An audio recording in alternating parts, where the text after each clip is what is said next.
তাহলে ওয়াহাবি দেওবন্দীদের বিরুদ্ধে যদি আপনি হতে চান, যদি আপনি দেওবন্দির বিরুদ্ধে যদি আপনি হতে চান, তাহলে আপনাকে বেরেলভি হতে হবে, ঠিক কি না?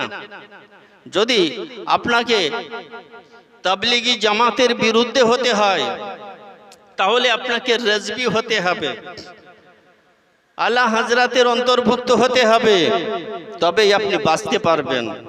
কারণ এই নামটাও অতি সত্তর জড়ে যাবে, এই নামটাও অতি সত্তর জড়ে যাবে।